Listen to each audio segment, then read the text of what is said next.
8 வயசுலேருந்து நான் மேக்கப் போடுறேன். ம். ஆல்மோஸ்ட் 30 வயசு வரைக்குமே என் ஃபேஸ்ல ஒரு பிம்பிள், ஓப்பன் போர்ஸ் எதுவுமே இருந்தது கிடையாது. ம்ஹ்ம்.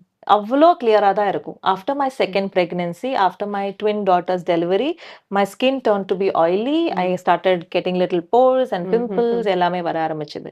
ஸோ இது மேக்கப்னாலன்னு நான் எப்படி சொல்ல முடியும்? ம்ஹ்ம். ஸோ சேஃப் ஏஜிங்னால கூட எஸ். இருக்கு. It is because of okay. Ageing, hormonal hmm. Imbalance, நம்ம பிரெக்னன்சில இருக்கிற சேஞ்சஸ். ம்.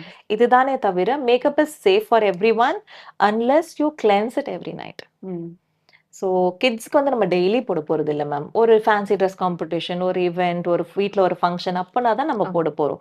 அண்ட் இப்போ நமக்கு கிடைக்கிற ஒரு நல்ல பிராண்ட் எல்லாமே பார்த்தீங்கன்னா, கண்டிப்பா எல்லா ஸ்கின் டைப்ஸுமே எல்லா டெஸ்ட் அண்ட் ட்ரையல் பார்த்து தான் வெளியில விடுறாங்க. Because they are marketing world wide. எந்த ஒரு கிளையண்ட் கிட்ட இருந்தோ, எந்த ஒரு ஊர்ல இருந்தோ ஒரு கம்ப்ளைண்ட் வந்தா அவங்க ஃபுல் பிராண்டுமே அங்க பிரேக் ஆகும். ம். ஸோ பிராண்டட் ப்ராடக்ட்ஸ் யூஸ் பண்ணும்போது உங்களுடைய ஸ்கின் எதுவுமே ஆகாது. தெரியாத பிராண்ட் யூஸ் பண்ணும்போது there is no guarantee. At the same time, I basically train my students to avoid using toners in when you start the makeup for the kids. ம்ஹ்ஹ்ம். ஏன்னா டோனர்ன்னு சொல்லும்போது கொஞ்சம் அதுல ஹைட்ரேஷனும் இருக்கு, ஆல்கஹாலும் இருக்கு. ஸோ டோனரை இரிட்டேட். தவிர்த்து மாய்ஸ்சரைசர் போட்டுட்டு நம்ம ஃபவுண்டேஷன் அண்ட் காம்பேக்ட் பவுடர்ஸ் எல்லாமே நம்ம யூஸ் பண்ணலாம்.